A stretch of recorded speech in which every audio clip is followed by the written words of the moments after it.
What's up, everybody? I'm Flores. Wait a minute. Silicon Valley residential broker checking in with you here.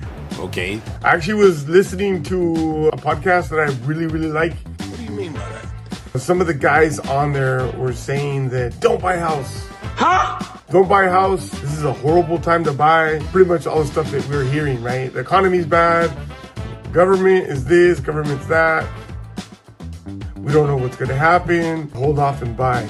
Interest rate is high, obviously. The funny part is, like he said, you know, these guys, if you listen to a realtor's always going to tell you to buy. They're not economists. They don't know where the economy's going or any of that stuff. So why are you listening to them? All very valid points. Everything, all that stuff really made sense. Bro, what are you talking about, man? But what resonated to me is the guy saying it was single in his 40s and doesn't own, right? He's a rich guy, but he doesn't own. One of the things that didn't make sense about what he was saying I don't like where this is going. is that he never once mentioned that we're all in a different place in life.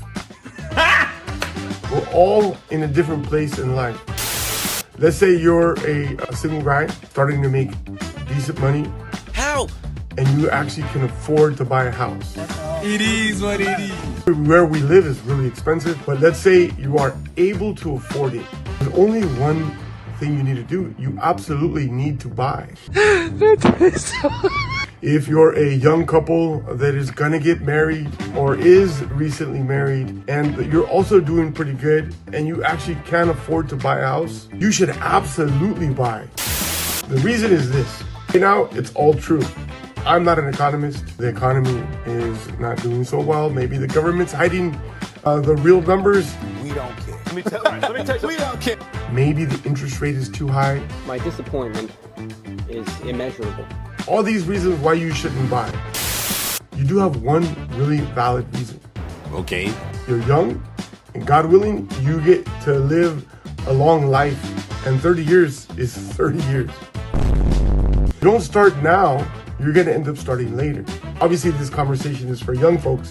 So you buy a house when you can afford to buy the house. Perfect. The interest rate's high right now. If the interest rate goes higher, you already bought, so you're locked in at the mortgage that you can afford.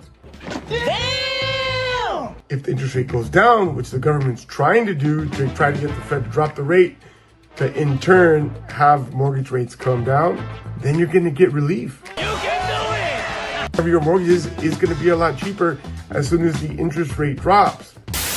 There's not a loss besides you get a tax deduction. You get all these things that are beneficial to you when you buy a house. Okay. If you can't afford to buy a house, I would say the answer is no. Come on, man. Well, one thing's for sure. Right now, the way that it is, people are still buying. Not everybody's buying. Only certain people are buying. But as soon as the interest rate drops, everybody comes out and wants to buy. Daddy, chill. Why not buy when you can afford it? He's beginning to believe. That's my thing. That's what I'm suggesting to you guys when it comes to home buying. What about people my age? Like you're 54, 55 years old, want to buy? You can do it! Answer's the same. Can you afford it? If you can afford it, do it. If you can't afford it, then it's not a good idea to do, obviously. That's my 2 cents on buying a house.